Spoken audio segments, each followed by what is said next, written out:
பெயருக்குப் பின்னால் இருக்கும் பேருண்மைகள். கடவுளுடைய வார்த்தையைப் பற்றிய அறிவில் நாம் வளர வேண்டுமானால் பெயர்களைப் பற்றி ஏன் தெரிந்து கொள்ள வேண்டும்?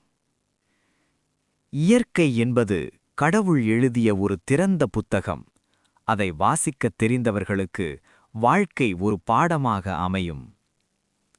உலகில் நிகழும் ஒவ்வொரு பிறப்பும் கடவுள் இந்த உலகுக்கு அனுப்புகிற ஒரு செய்தியாகவோ அல்லது ஓர் எச்சரிக்கையாகவோ விளங்குகிறது.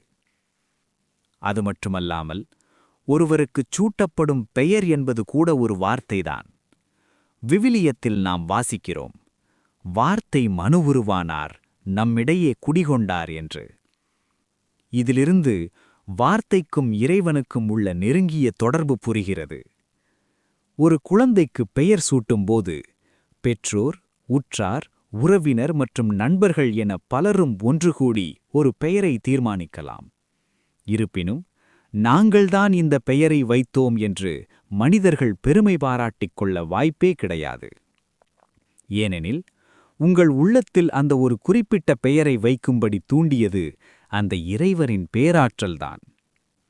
குழந்தைக்கு பெயரிடும் சடங்குகள் ஒவ்வொரு நாட்டிலும் ஒவ்வொரு கலாச்சாரத்திலும் வெவ்வேறு விதமாக இருப்பதை நாம் அறிவோம். அந்த பன்மைத்துவத்திற்குப் பின்னால் ஆழமான ஆன்மீக மற்றும் வாழ்வியல் காரணங்கள் பல மறைந்துள்ளன. நீங்கள் கவனிக்க வேண்டிய கூடுதல் குறிப்புகள். பெயரின் முக்கியத்துவம். விவிலியத்தில் கடவுள் பலருடைய பெயர்களை மாற்றியிருக்கிறார். உதாரணமாக ஆபிராம், ஆப்ரஹாம், சீமோன், பேதுரு. ஒருவருடைய பெயர் என்பது வெறும் அடையாளம் மட்டுமல்ல, அது கடவுள் அவருக்கு கொடுத்த அழைப்பு அல்லது பணி. வார்த்தையும் ஒலியும். வார்த்தை என்பது ஒலி வடிவம் கொண்டது. பிரபஞ்சத்தின் தொடக்கமே ஒரு வார்த்தையில்தான் தொடங்கியது என்பது கத்தோலிக்க மற்றும் இதர கிறிஸ்தவ இரவியலில் மிக முக்கியமானது. பேரிடுதல் என்பது அதிகாரம் மற்றும் பொறுப்பு.